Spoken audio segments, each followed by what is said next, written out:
Lesson 12 na tayo ng series natin sa pagtuturo tungkol sa Bible.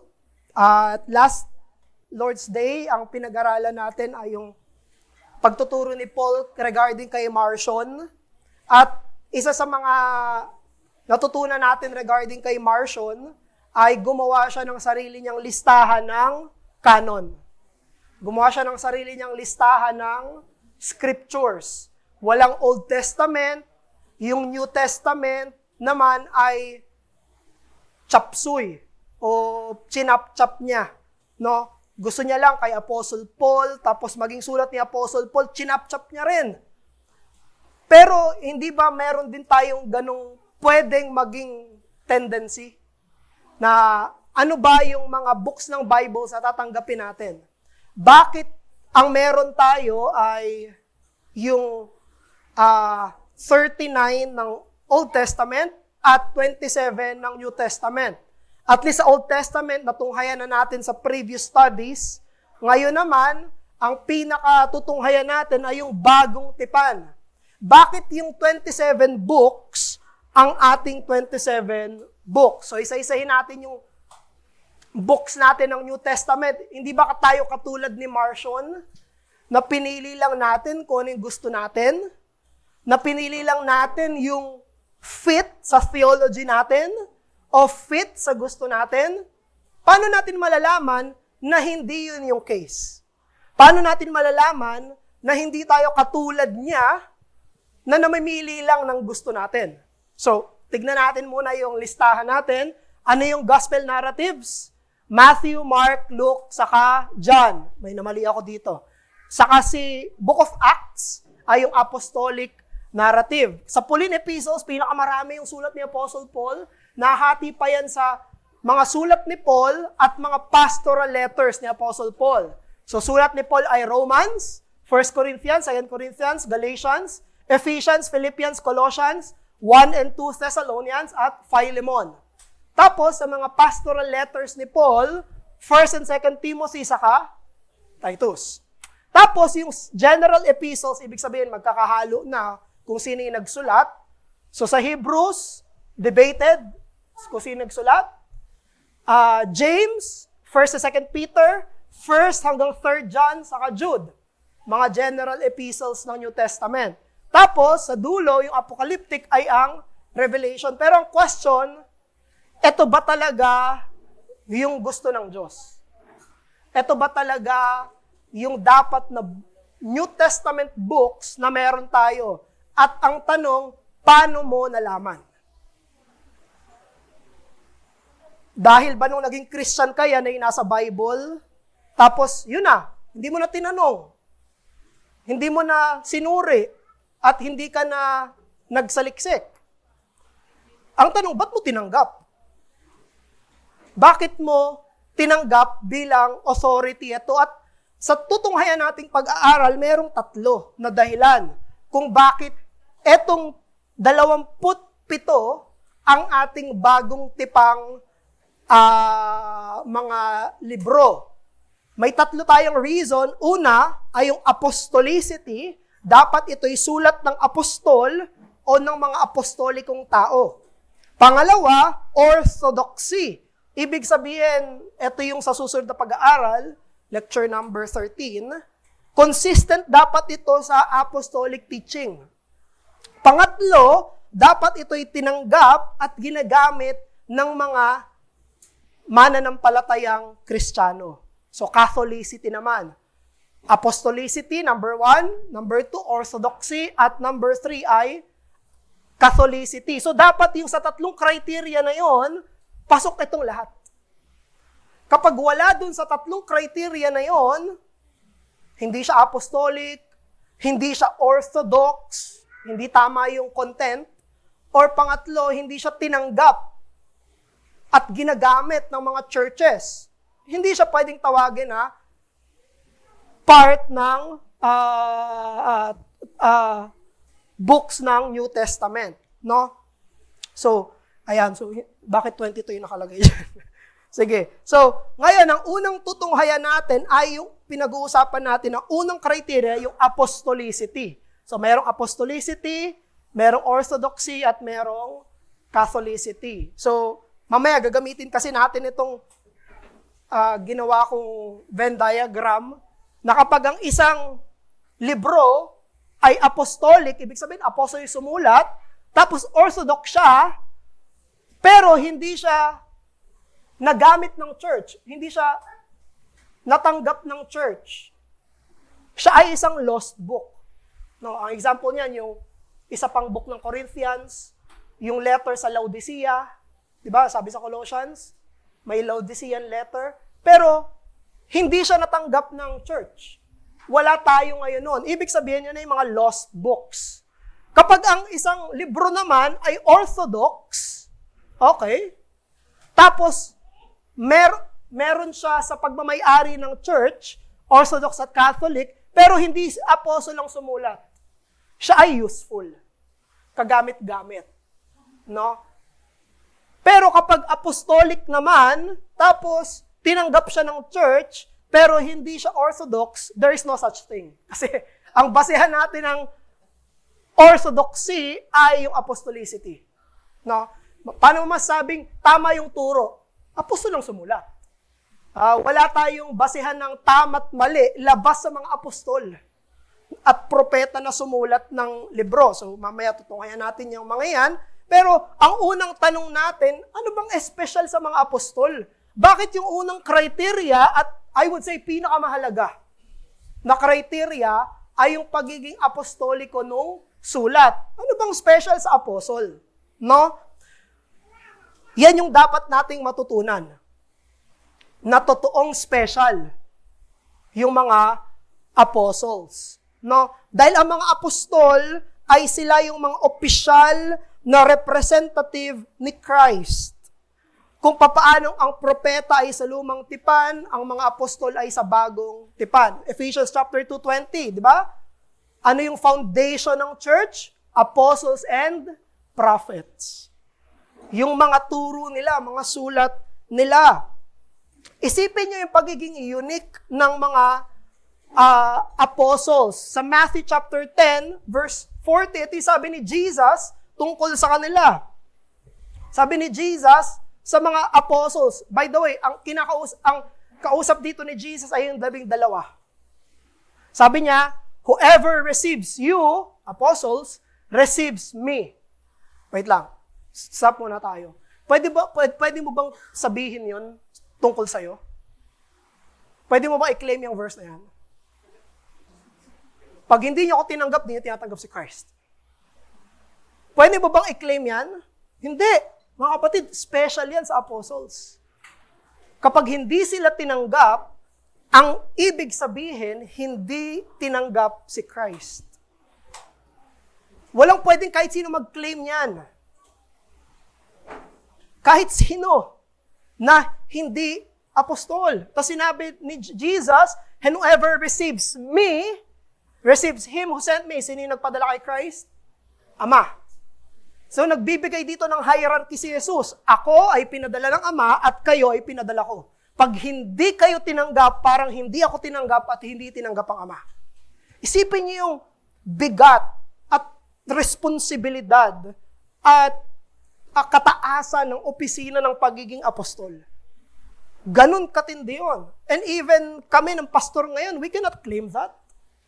Hindi namin pwede i-claim yan. Kapag di mo ko kinausap, di mo kinausap si Christ. Hindi ganun. Walang kahit anong opisina ngayon na kasing taas ng apostolic office. No, isa pang verse, John 20 verse 21. Sabi ni Jesus, nabuhay na siya muli dito, tapos sabi niya, said to them, mga disciples ito, peace be with you as the Father has sent me. Even so, I am sending you. Nakikita niyo yung parallel? Ang sabi ni Christ, official akong pinadala ng Ama.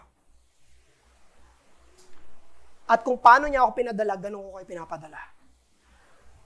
Muli, hindi ito pwedeng i-claim ng kahit sinong Christian lang na nagbabasa. Totoo, pinadala tayo ng Diyos, pero hindi in the same sense ng apostles. Totoo, lahat tayo dapat mag-evangelistic, lahat tayo magsalita para kay Christ, pero hindi natin pwedeng sabihin yung claim na even as the Father sent me. Merong special at unique sa apostolic office. No? So, etong dapat maitama sa atin kung ganito pa rin ang pag-iisip natin. Ang mga apostol ay hindi lang simpleng Kristiyano. Hindi lang silang simpleng leader ng church. Sila ay opisyal na delegate ni Christ. Kung ano yung pakikitungo sa kanila, ano yung pakikitungo sa turo nila, pinepersonal yun ni Jesus. Pag tinanggap kayo, tinanggap ako. Kapag di kayo tinanggap, di ako tinanggap. Ganoon kataas yung opisina ng pagiging apostol. Kaya pag nagturo ang isang apostol, yun ay authoritative at unique. Kasi si Kristo mismo ay nagsasalita sa pamamagitan ng mga opisyal niyang delegate, yung mga apostles. So, tignan ulit natin, totoo ba yun? Totoo ba na yung salita at turo ng apostles ay kapantay ng salita at turo ni Christ? Tignan natin. Tignan natin. Hinati ko yun sa dalawa, na yung verbal teaching ng apostles ay itinuturing na kapantay ng otoridad ni Jesus.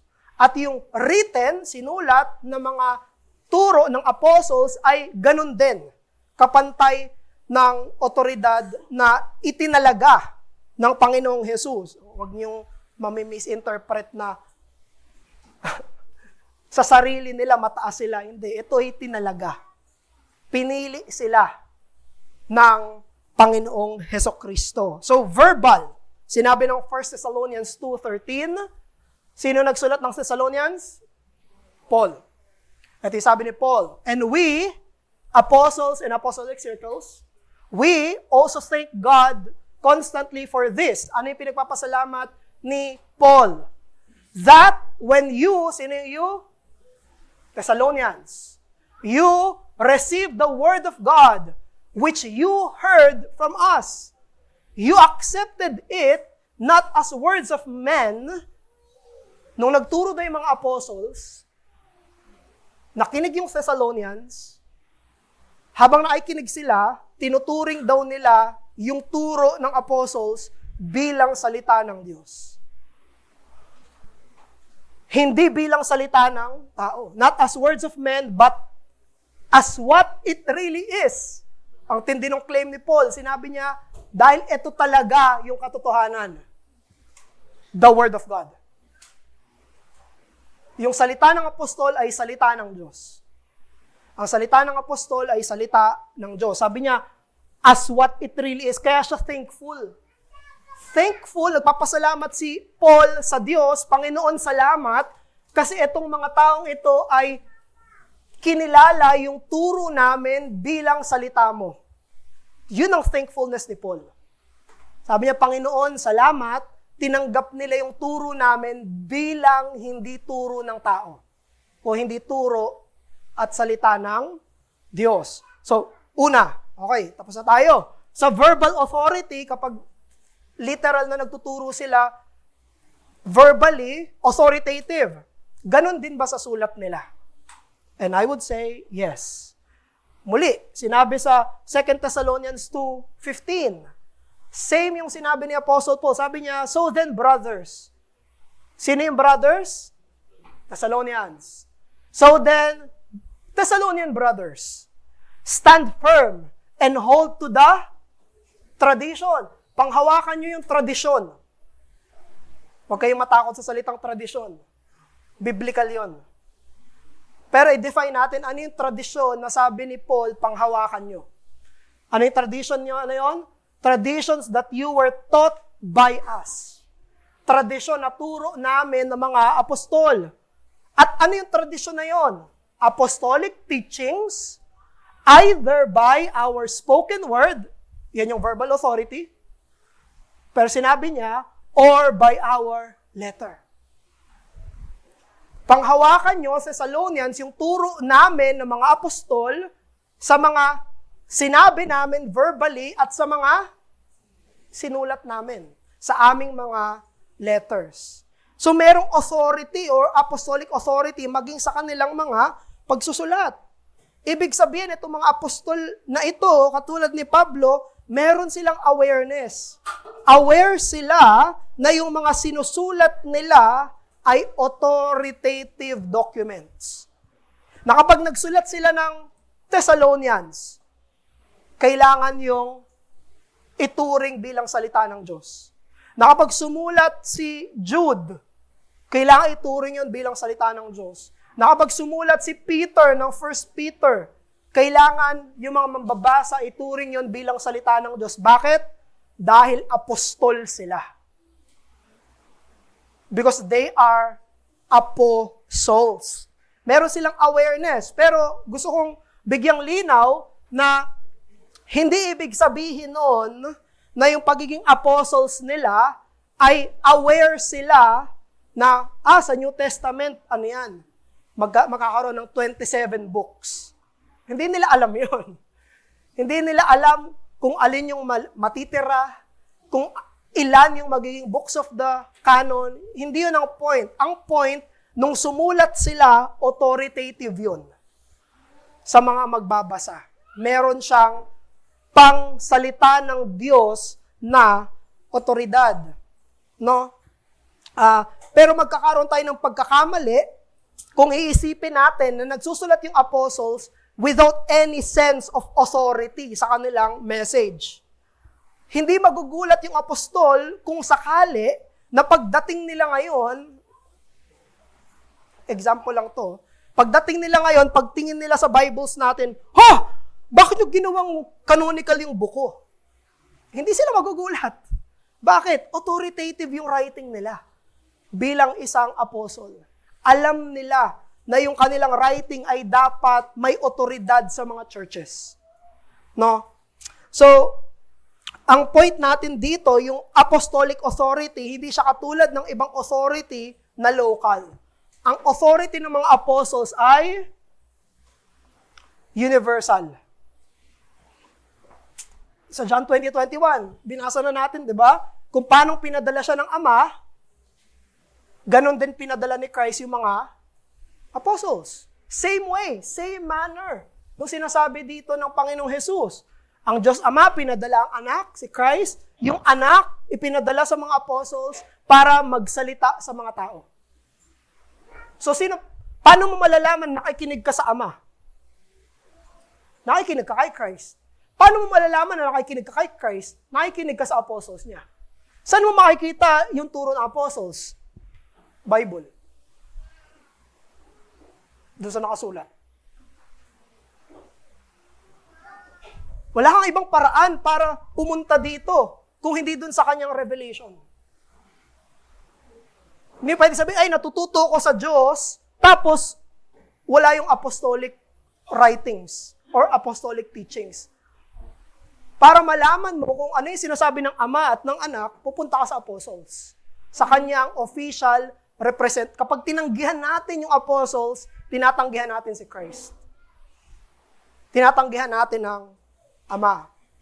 Again, I want to compare that sa mga local authorities. Merong local authorities na pinadala yung Diyos.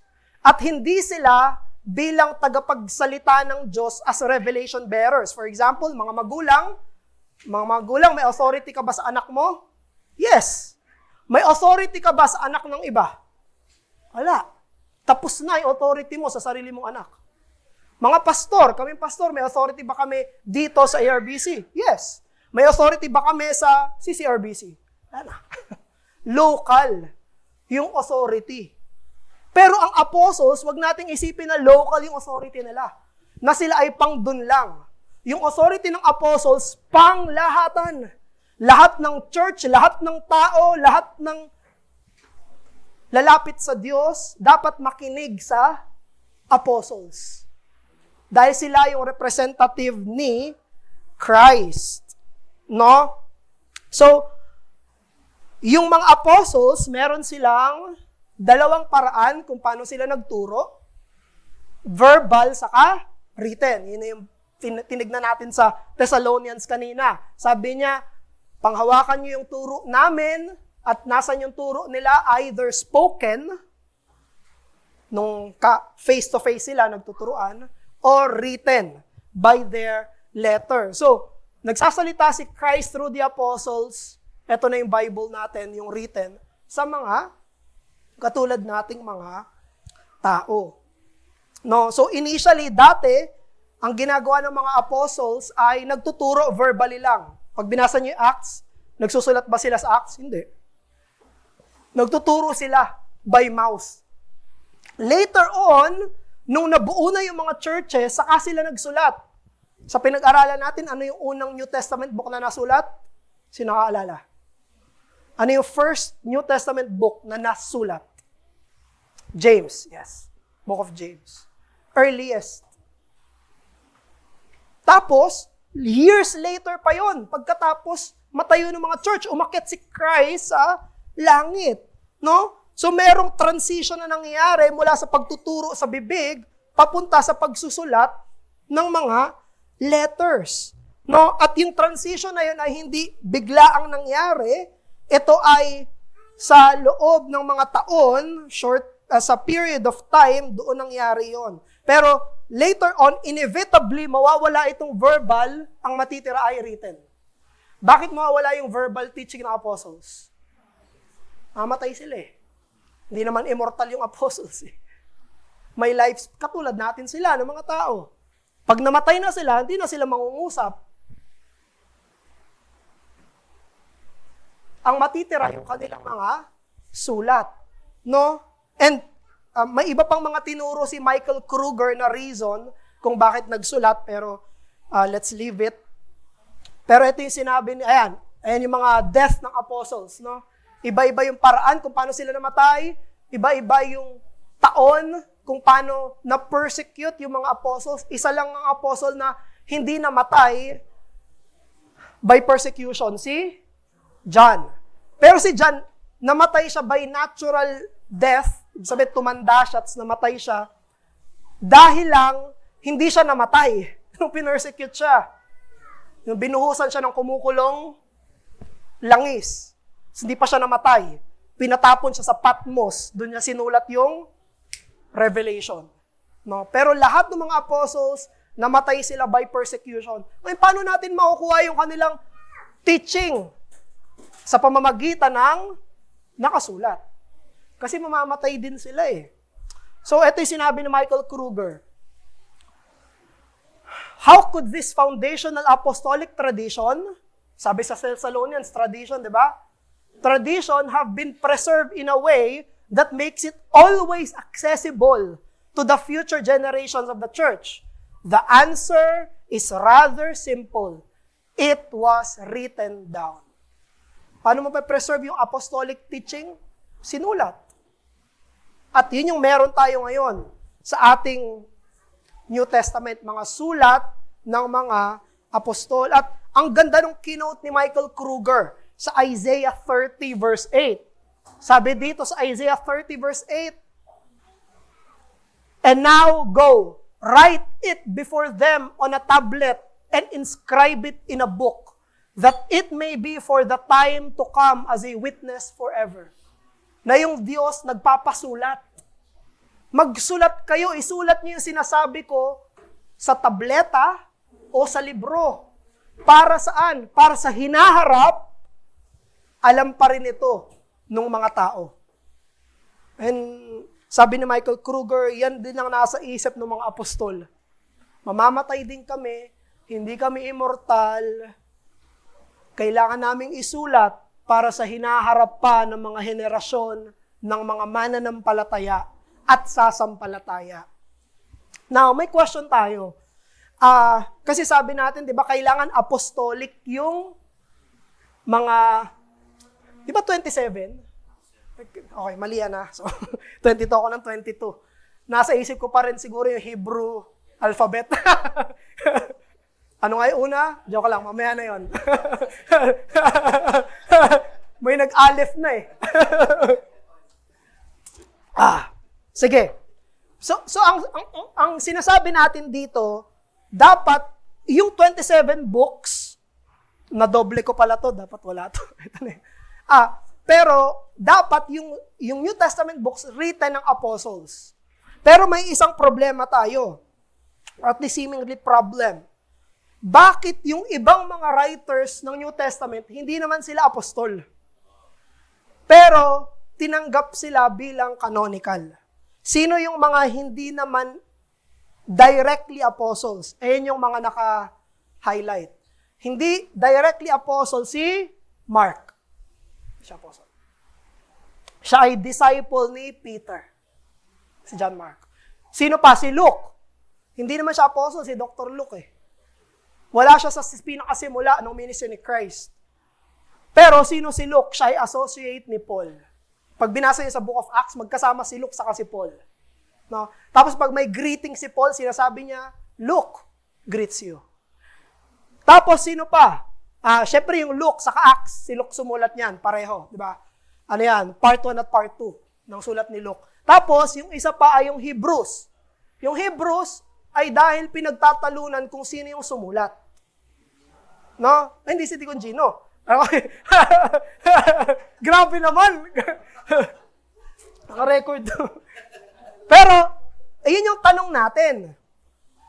Bakit tinanggap bilang canonical yung hindi sulat directly ng apostles? Ang sagot natin dyan, kung sasagutin natin directly ay kapag ang isang nagsulat ay close associate ng apostles, ibig sabihin yung kanilang mga pagsusulat ay merong konsiderasyon at kasama sa pagiging tama yung turo at makokonsidera ito bilang apostolic authority. So for example, again, si Mark, si Mark ay disciple yan ni Peter. So nung sinulat niya ito, andun si Peter para malaman na ito ay totoo lahat. Si Luke ay associate ni Paul. Magkasama sila sa ministry. At sabi pa nung mga ibang binasa ko, isa sa mga pinaka-metikuloso sa turo, si Paul. No? So, mamaya may isa pa akong answer dyan. Tapos sa Hebrews, tignan natin. Unahin natin yung Hebrews. Sa Book of Hebrews, hindi man natin alam kung sino yung nagsulat ng Hebrews, kasi pwedeng yan ay si Paul, si Barnabas, si Apollos, o pwedeng si Luke. May iba pang mga, options kung sino talaga yung sumulat. Pwede nyo yung i-search ng sarili nyo, pero basahin natin yung Hebrews chapter 2 verse 3. Sinabi doon sa Hebrews chapter 2 verse 3 na may sense ng apostolicity. How shall we escape if we neglect such a great salvation? It was declared first by the Lord, yung salvation. Sino yung Lord? Si Jesus. And it was attested to us by those who heard. Sino yung who heard? Mga apostles. Tinuruan daw sila ng mga apostles, pinatunayan sa kanila ng apostles. Ibig sabihin, may buhay, tapos pinatunayan sa kanila, magkasama. Directly kasama ng apostles, yung sumulat ng Book of Hebrews. Kaya isa to sa sinasabi kung bakit hindi daw si Paul ang sumulat. Kasi kung si Paul ang sumulat, sabi niya, narinig ko si Jesus. Ako mismo nakakita kay Jesus. Pero anyway, ano pa? Kay Luke. Si Luke ay hindi apostle, pero bakit tinatanggap si Luke? Kasi daw tinanggap siya ni Paul. Naalala niyo itong verse na to?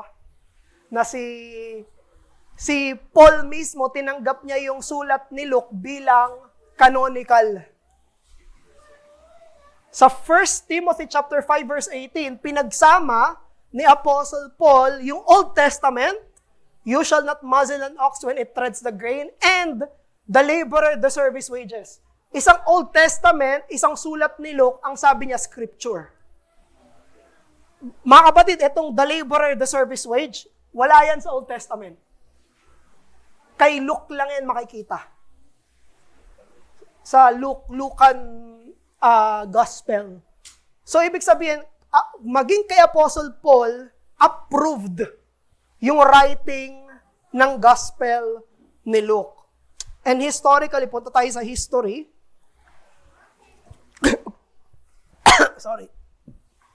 Sa history, yung isa sa mga earliest list, tinatawag na Moratorian Fragment, 170 to 200 AD, may list sila ng mga canonical books. Tapos merong writing doon sa Moratorian fragment, sinabi doon, nag-explain sila kung bakit yun yung nasa list nila. Sabi doon, the third book of the gospel is according to Luke. Luke, the well-known physician, wrote it in his own name, according to the general belief after the ascension of Christ, when Paul has associated with him as one with zealous correctness. So, sinama nila sa canon si Luke, kasi si Luke ay kasama ni Paul, at si Paul ay napaka-metikuloso sa kung ano yung tama. Sabi nila, one who took pains to find out the facts. It is true that he had not seen the Lord in the flesh, si Luke. Hindi talaga nakita si Christ sa flesh, no? Yet, having ascertained the facts, he was able to being his narrative with the nativity of John. So, sinama nila si Luke dahil alam nila na kasama ni Paul si Luke sa kanyang ministry at sa kanyang pagsusulat. Meron pa ba ako nilagay? Wala na. Okay. So, maging dyan sa notes nyo, hindi ko na babasahin kay Kruger, pero sinabi dyan ni Kruger na kahit na hindi isulat ito directly ng apostles, basta kasabayan ng buhay ng apostles at merong association sa apostles, we can consider it apostolic. No? Ibig sabihin, kasabayan nila, kasama nila, tapos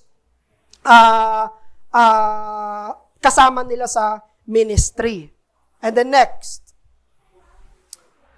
meron akong dalawang nilagay dito na consideration kung bakit natin dagdag na masasabi above sa nabasa natin kanina na authoritative kapag apostolic. Authoritative kapag apostolic dahil una sa mga pseudographia. Sino nakakaalala? Ang pseudographia ay pseudo, ibig sabihin fake, graphia, writing. Fake writings. Mga nagsulat ng mga forgeries. Ang mga examples niyaan ay, may example ba ako? Wala. Yung mga example ay Gospel of Thomas, Gospel of Peter, Infancy Gospel of James, Gospel of Judas, Gospel of Thomas. Infancy Gospel of Thomas. Etong mga pseudographia ay sulat na nagpapanggap na apostol. So, isipin niyo yun. Bakit sila nagpapanggap na apostles? Bakit hindi nila isulat sa sarili nilang pangalan? Bakit nung sumulat sila, kailangan pa nilang sabihin, ako si Thomas, ako si Paul, ako si Peter. Dahil alam nila na may authority ang apostles. Dahil alam nilang may authority yung apostles, nagpapanggap sila ng mga apostles. So isang katibayan yan, yung pagiging historical reality ng pseudographia, it proves that the apostolic office has authority.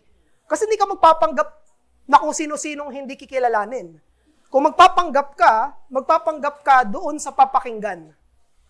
At alam nila na papakinggan ay yung mga apostles. Sabi ng Moratorian fragment, may example din sila kung ba't hindi nila tinanggap yung ibang existing writing. Sabi nila, there is current also an epistle to the Laodiceans, another to the Alexandrians, forged in Paul's name for the sect of Marcion. At yung turo ni Brother Paul last Sunday. Yung mga Marcionites daw, sumulat ng Alexandrian sa Laodicean text na gawa-gawa lang nila. And several others which cannot be received in the Catholic Church, for it will not do to mix gall with honey. So isipin nyo, ang turing nila dun sa Marcionites ay gall. Hindi mo pwedeng ihalo sa totoong honey yung mga heretikong turo ng mga Marcionites na ito. Tapos ang basis nila, nagpapanggap itong mga to. Pangalawa, ito yung sinasabi kong babalik tayo. iko-contrast natin yung apostolic basis doon sa Orthodox at Catholic. So, example lang. Example, meron silang books na Orthodox, ibig sabihin, tama yung turo. Tapos Catholic, ibig sabihin, nasa kamay ng church. Pero, ang sumulat ay hindi apostles. Tatanggapin ba nila yon at ilalagay sa canon? Ang answer ay no. Kahit gaano siya katama at gaano siya kakilala, hindi siya tatanggapin. Bakit? Kasi sobrang importante ng apostolicity. Kailangan apostolic siya. Alam nyo, may mga contenders sa time nila ng mga ganyan. Ito yung First Clement, isa siyang bishop, sumulat siya sa Corinthians.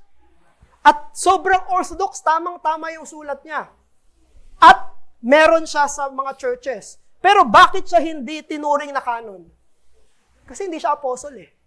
Pero tama ba yung sulat niya? Yes. Helpful ba yung sulat niya? Yes. Kailangan bang tanggapin yung turo niya? Yes. Pero kailangan ba siyang ituring na Bible? No. Ano pa? Yung Shepherd of Hermas. Pag binasa niyo yan, napaka-orthodox. Napakatama nung teachings. Ano pa? Yung Didache. Sino nakabasa nung Didache? Di ba, parang sa mga Protestant may daily bread. Sa Roman Catholic Church, gumawa sila ng gano'n na Didache. Didache. Epistle of Barnabas. Etong mga to, mga kapatid, napaka-orthodox ng mga yan. Tapos nasa kamay sila ng church. Pero bakit wala dito sa Bible natin? Kasi hindi sila sulat ng apostles. May pinagkaiba yung apostolic universal authority kesa sa mga orthodox teaching. Alam nyo, kung makaka-relate lang kayo ngayon, pwede natin tong palitan, eto mga to, pwede natin tong palitan ng 1689 Confession, Dogmatics ni Babink, yung mga libro natin sa baba, Systematic Theology, sila ay orthodox, sila ay Catholic, pero hindi sila sulat ng apostles. Kahit gaano kaganda yung mga libro, gaano katama, hindi mo sila idadagdag sa New Testament. May pinagkaiba yung New Testament books doon sa mga Orthodox books. So isipin mo na, ituring mo na sulat to ng Puritans. No? Kahit gaano kaganda yung writings ng Puritans, hindi mo yung idadagdag dito. Bakit? Hindi sila apostolic. Sila ay useful, pero hindi canon. Kagamit-gamit, pero hindi sila ituturing na salita ng Diyos. Hindi mo sasabihin, si Bavinck, salita ng Diyos. Si Renihan, salita ng Diyos. Si Systematic Theology, salita ng Diyos. Si Puritan John Owen Edward, salita ng Diyos. No, you will not say that. Ang sasabihin mo ng salita ng Diyos, Matthew, Mark, Luke, John, Acts, 1 Corinthians, 2 Corinthians, Colossians, Galatians, Ephesians, 1 Thessalonians, 2 Thessalonians, and so on. Bakit? Kasi apostolic. Ang sumulat ay mga apostol. So, pwede silang basahin, hindi sila heretical, pero hindi sila canon. So, anong final implication natin dito, mga kapatid? Dahil ang bagong tipan ay apostolic, una, meron itong unique authority sa buong church. Kahit sa ang Christian church, authoritative itong 27 na to. Kahit dalhin mo to sa pinakamayamang church, authoritative to. Sa pinakaliblib na church, authoritative to. Sa pinakamaliit na church, authoritative to. Sa pinakamaraming member, authoritative to. Yung 27 na yun.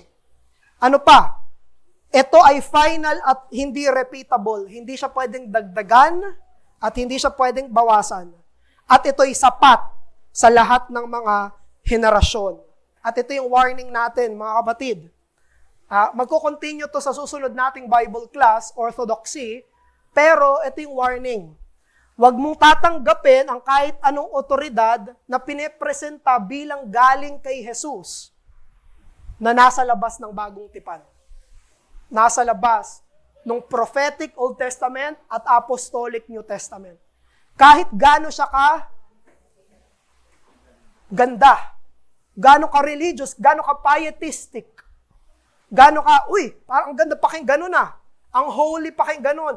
Kung hindi siya apostolic, bakit siya authoritative? Kaya ang pinagbabasihan ng ating turo at pananampalataya, nandito. Hindi nandito. Nandito. Hindi nandito. Pwede magkamali ito. Pwede magkamali ito. Hindi nagkakamali ito. Hindi to apostolic. Hindi to apostolic. Ito apostolic. Ito yung basehan natin ng otoridad na tatanggapin natin bilang sa universal. No? Kaya ang puso't isip natin nandoon sa canonical New Testament. So final, pag tinanggap mo ang New Testament, tinanggap mo yung apostles, therefore tinanggap mo yung authority ni Christ Himself. Ang totoong nagpapasakop kay Kristo ay yung nagpapasakop sa turo ng apostol sa bagong tipan, katulad ng mga taga-Thessalonians. Sino yung nagpapasakop kay Kristo? Sa nagpapasakop sa turo ng mga representative ni Christ. So sige, doon po tayo nagtatapos sa ating unang basis ng New Testament canon, ang apostolic origins. Sa susunod, pangalawa, Orthodox content. Tapos pangatlo, Catholic or ecclesiastical reception. Sige po, any question or comments sa apostolic origin? Si Ate Angel, tapos si Sir Mark. Pastor, doon po sa sa diagram na binigay ninyo and yung mga sinabi na yan po, yan yung part. Tapos yung sa Epistle of Barnabas, yung Barnabas po na tinutukoy dyan is also an associate of Paul. Tama po ba? Hindi ko po alam. Pero okay. Hindi ko po alam to. Pero okay. ang alam ko po ay hindi ako sure, pero hindi. Okay. Kasi kung associate siya, merong bearing yun. Ayun po kasi yung, I think yung question doon, kung siya ba ay yung Barnabas na tinutukoy na associate din ni Paul, and then, bakit hindi siya considered as, yun, yung apostolicity niya is, hindi, questionable. Okay. Yun lang po. Thank you. Ang pinaghihinalaan na authored ni Barnabas, Hebrews. Isa siya sa options sa sumulat na yun. Pero yung, pwede ko pa search ngayon, pero hindi ko po sure. Pero surely, hindi siya si Apostolic Barnabas. Okay pa. Okay. Thank you pa. Meron pa. Yun lang pa. Si Deacon, Sir Mark. Ako pa, curious lang ako. Kasi dun sa New Testament, parang si Matthew, si Paul, si John, at si Peter lang yung mga apostle. Pumasok lang sa isip ko yung tanong, bakit hindi naging writer yung ilang apostle ni Christ dun sa 12 na kung tutuusin, pwede naman, parang ganon. Hindi ko naman, siyempre, final na yan kalooban ng Diyos. Yan, curious lang ako, Pas, sa ganong Sa to lang, hindi ko rin alam. Hindi ko alam, ba't ba hindi sila nagsulat?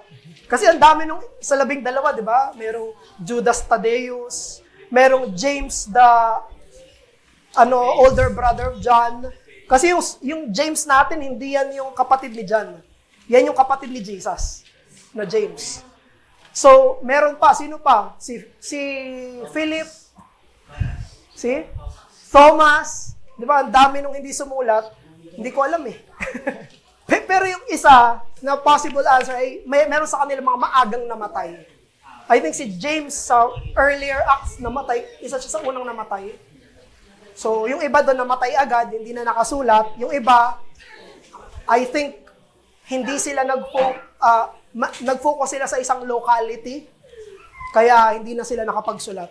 Pero I don't know yung ibang mga reasons. Pero iba, maaga namatay. Parang yung mga writer pa, sila pa yung mga may mga nagawang talagang mali, katulad ni Matthew na isang tax collector, ni Paul na isang persecutor ng church, ni John, ni Peter na si tinalikuran si Christ.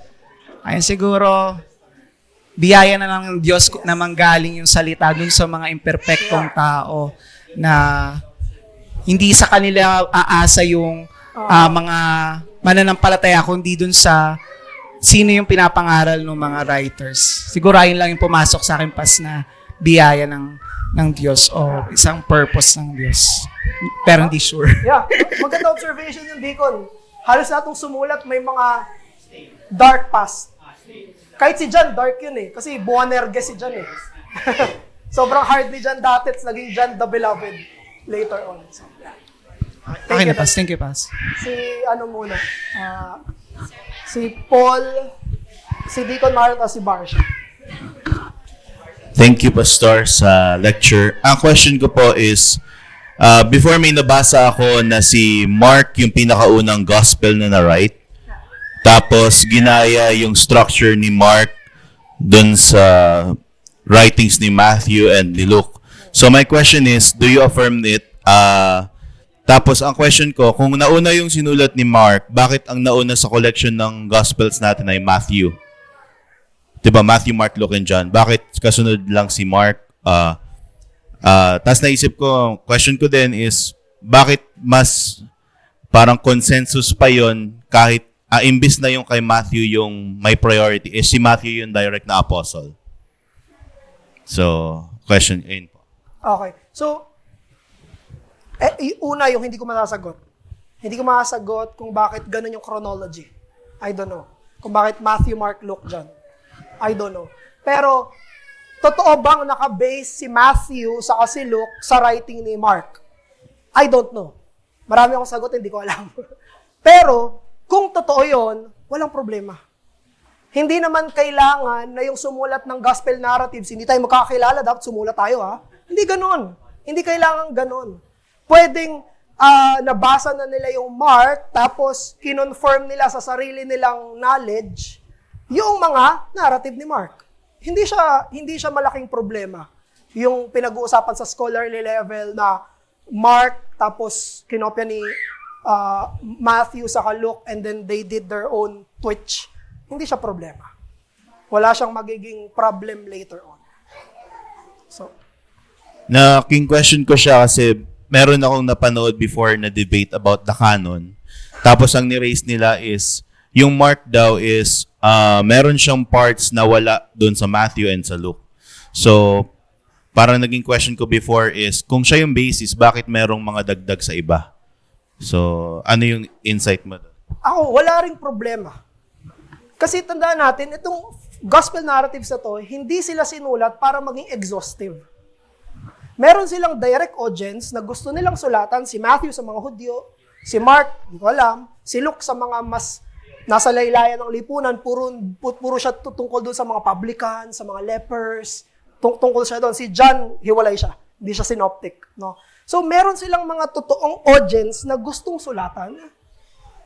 Kaya meron silang mga ginawa ni Christ na gusto nila yun yung emphasis. At hindi mali yun. Parang, I don't think that would be a problem. Kasi meron silang sarili nilang intention, kasama yan sa doctrine ng inspiration. Kung yun ang pagsusulat nila, yun din ang intention ng Diyos sa kanilang pagsusulat.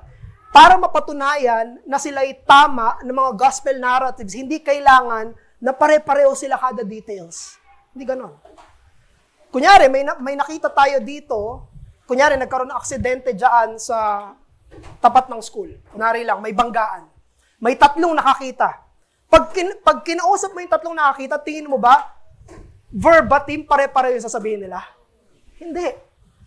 Kundi sa kanya-kanyang mga perspektibo nila yung titignan. Pero iisang event ba yon? Yes. Sasabihin mo ba dun sasabihin ba natin sa 3 witnesses, bakit hindi kayo pare-pareho ng pagkakasabi? Ba't sabi mo lupa? Sabi mo bato? Hindi. It's the same event. No, I think hindi big deal yun. Kung iba-iba sila ng pagkakasulat sa same narrative. At kung meron yung isa na wala yung isa, kasi hindi yung purpose nila. Hindi nila purpose na maging exhaustive sa kanilang writing. Comment lang.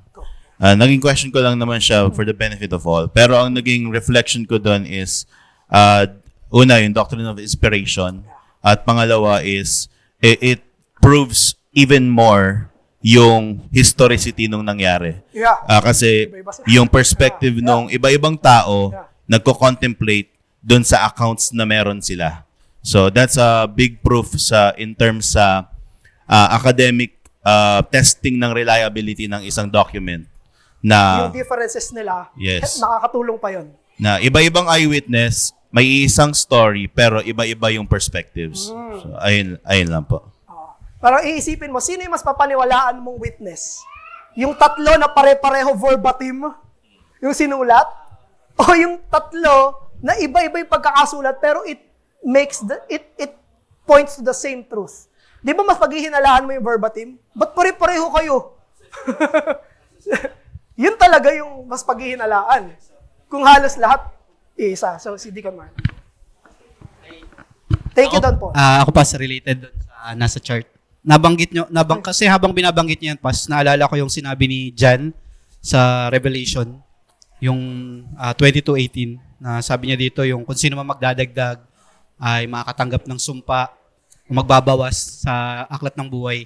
Kung tama yung pagkakaalala ko, si John yung pinakahuling namatay na apostle. Yeah, opo. And we can assume na yung Book of Revelation is the last book, Written. pinaka-oldest sa lahat ng na-write. So, pwede kayang sabihin natin na ito yung naging basis ng early church why hindi nila kinonsider yung mga writings even though they are Orthodox, they're Catholics, but according to John, bawal na magdagdag as instructed by the last apostle na nabubuhay by that time. Yan lang yung tanong ko. Pwede, pero hindi ko siya gagawing main argument. Kasi ang pinaka-basis kung bakit siya yung last, dahil siya yung last apostle.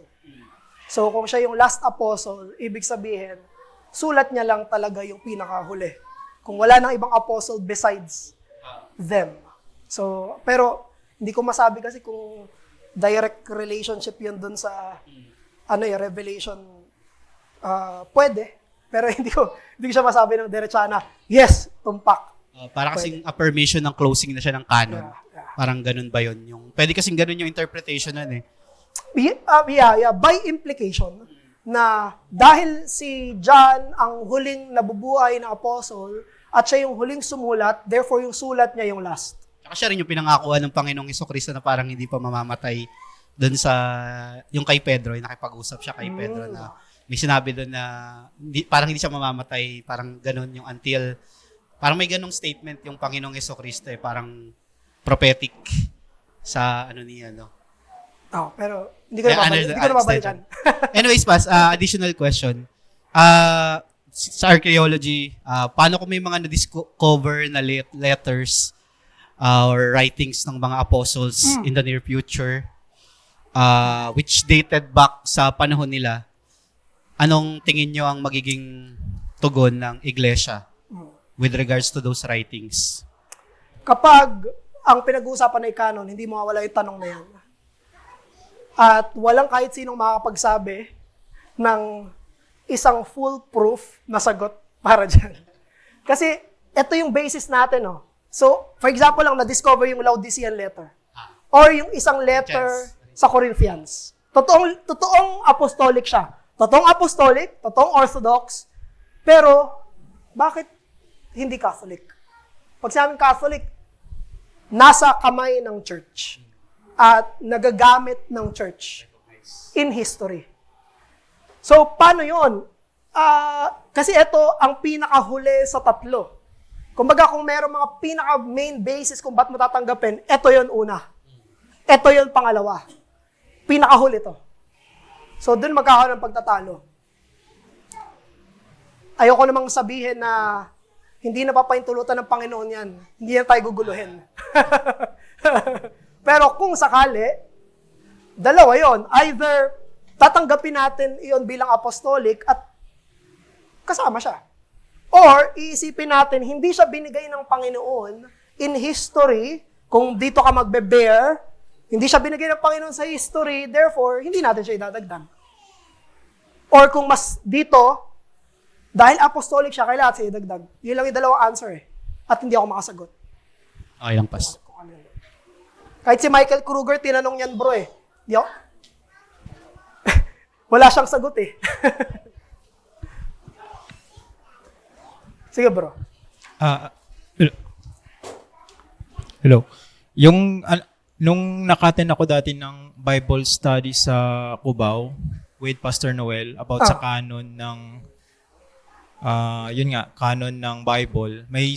Parang dati kasi may sinabi si Pastor Noel about sa Hebrew na yung parang hindi kilala kung sino nagsulat. Until na napaliwanag nyo kanina na yung may mga verses nga na parang yung sumulat is associated sa mga apostol. Pero before, hindi siya explain. Ang sinabi lang ni Pastor Noel noon is, there's a breath in every word, a breath of na galing sa Diyos for every word. Kaya naisama yung can we consider that na parang base para masama sa canon yung isang sulat. Kasi sabi nyo kanina, Pas, it's yung isip natin at puso natin is actually tawag doon? Not apostolic. Yeah. So pero since na-clarify naman siya kanina, hindi ko naman sinasabi na na mali yung sinabi na. Pero paano kapag kunyari hindi wala yung ganung yung text na yun doon mismo sa Hebrews. Yung Hebrews 2:3? Oo. Can we consider na parang yun lang yung dahilan bakit sinama yung Hebrews? It is because there's may breath of God dun sa mga sulat or dun sa mga words na nandun sa Hebrews. To be fair, bro, hindi ko alam kung ano sinabi ni Pastor Noel. So, hindi ko alam. So, hindi ko alam kung ibig sabihin ni Pastor Noel doon ay yung 2 Timothy 3:16 na all scripture is God-breathed. Kung baka yun.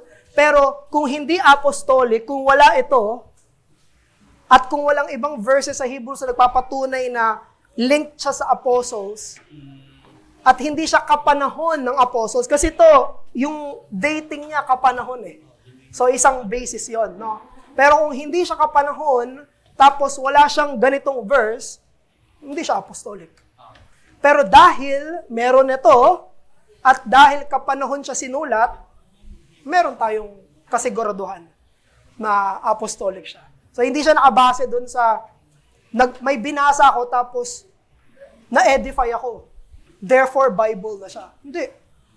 Minsan, na-edify ako, pero nagbabasa ako commentary eh. Pero hindi ko tuturing na Bible yung commentary. Na-edify ako minsan kapag nagbabasa ako ng mga post. May mga post, mga kapatid natin, taga-ibang church, na-edify ako. Pero hindi ko sabihin, Bible yan. Dagdag ko na sa New Testament ko yan. Hindi. Kaya sila ay pwedeng useful, pero hindi canonical. Useful sila. Useful, hindi siya sabi na lahat ng hindi canon ay heretic. No. Yung mga hindi canon ay pwedeng orthodox, pwedeng useful, pwede ring mali. Pero isipin natin, lahat ng hindi nasa canon, pwedeng malagay sa kategory na yon. Pero yung nasa canon, hindi pwede magkamali. So we will pass kahit na parang kapanahunan. Na kasi ang pagkakalam ko kasi yung mga yan talagang hindi sa kapanahunan ng Yes. So even Eto mga to, hindi kapanahunan. May follow-up ko. Sige, thank you. So, meron pa po? Question or comment? Sige. Last, si PJ. Dun sa yung question kasi, yung question ni Paul, naisip ko lang kasi doon, yung tanong niya, bakit nauna yung Gospel of Matthew? Instead na dun kay Mark, since nauna siyang matapos na isulat. I think ang ang basis kasi hindi doon sa arrangements kung sino yung naunang natapos, kundi doon sa traditional na pag-organize ng libro. Kasi kaya nauna si Matthew dahil mas long siya compare kay Mark. At the same time, mas ginagamit siya doon sa traditions ng mga Hudyo. At the same time, siya yung mas ginagamit na catechism nung panahon nila. And traditionally, siya yung mas talagang ginagamit. Pero dun sa question na si Mark ba talaga yung nauna o si Matthew, actually debatable pa rin kasi siya eh. Pero sa context ng biblical analysis, nakita nila na mas nauna si Mark. So, kinonsider nila, tinatawag tong Markan priority. So, kaya naunang may lagay si Matthew and then si Mark. So, yun yung pinakang isa sa mga reasons why nauna si Matthew. Traditionally speaking, yung pag-arrange sila ng books. Thank you Don, bro. Hindi ko alam yun eh. Na mas widely used si Matthew, kaya nauna siya sa chronology ng listahan. Thank you. Sige po, tayo po ay manalangin. Let's pray. Next, Lord willing, ay orthodox content para maituring na canonical. Let's pray.